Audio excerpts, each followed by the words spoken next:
Okay, good morning, everyone. Welcome to this class of Essential of Acute and Chronic Prescribing. Essentially, what we're going to cover in the next 7 days is all the basic fundamental principle of the practice, the principle and practice of homeopathy. So we're not going to go in detail, we're going to do an overview, but with this overview you should have a very good understanding what is homeopathy and how to practice it. Then you may have to do more homework if you want to really become serious about homeopathy.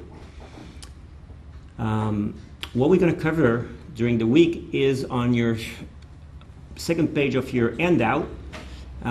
It's called syllabus. So today we're going to cover for the next 2.5 days, we're going to cover the philosophy of homeopathy.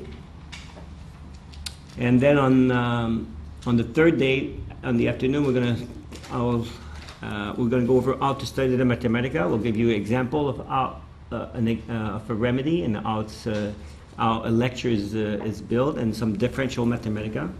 Then we're going to go over case taking, essential of a case analysis. We're going to do some live patient during the week. So we're going to have a live patient on Monday and one on Wednesday. These are real patients that I've never seen before that will come in with a serious problem. And we're going to do the case as if I would be doing the case in my office. And so you would have already been taught the essential of case taking. So you'll see being done. So now you'll have the demonstration. And then I'll teach you the essential of case analysis. So you're going to need to do the case analysis on the two cases we're going to do. Also, we're going to have some paper case for you to practice.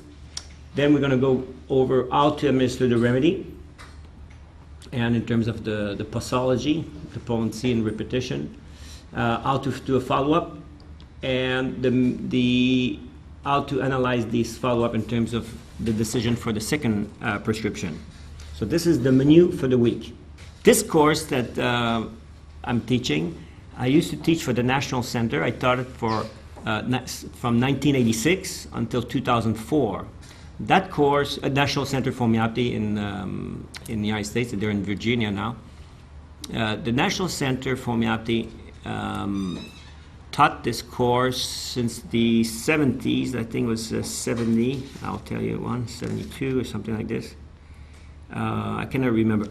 Essentially, this course was started in 1922. 1922, homeopathy was disappearing in the United States. You have to go back a bit in time. Homeopathy started in the United States in 1825, first person, and then it grew slowly, not much, grew slowly in the United States. And then when the epidemic of cholera came in 1831, it really, because of the great success that homeopathy had during epidemics of cholera, homeopathy became very popular. And there was 3 epidemics in the United States of cholera, so with each epidemic it became even more popular. So there were more people interested in homeopathy, and in the United States they founded the first association, National Association of Physicians, which was called the American Institute of Homeopathy. That was before the AMA by 3 years. So that was in 1844. So that means there was enough homeopathic physicians at that time. Maybe there was about 100 in 1844 practicing homeopathy in the United States. And homeopathy became very popular. There was a lot of colleges that began teaching homeopathy all over the United States. At times there was 20, 25 colleges teaching homeopathy, some of them in state universities.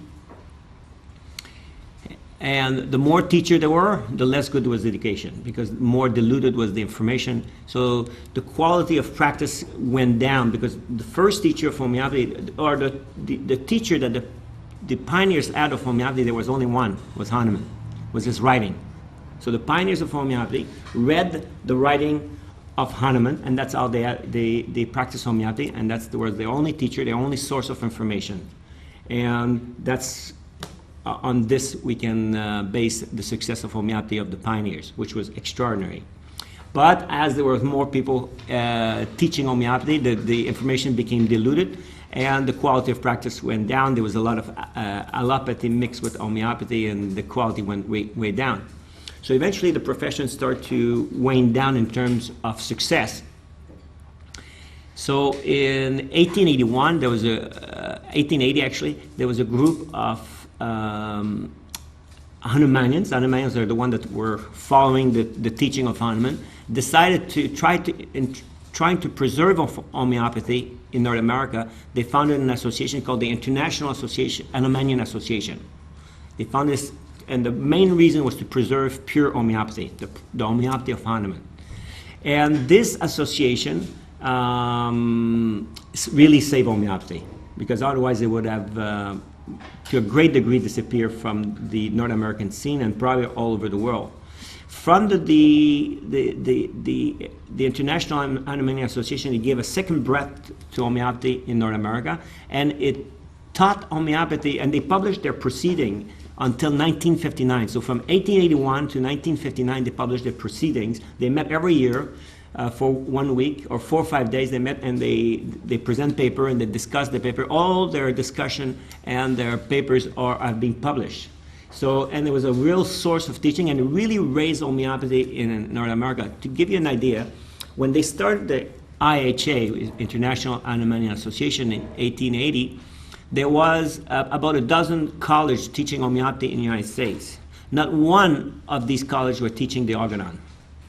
Many graduates of homeopathic school at that time didn't even know the existence of the organon, didn't even know that it exists, to tell you how diluted was the information.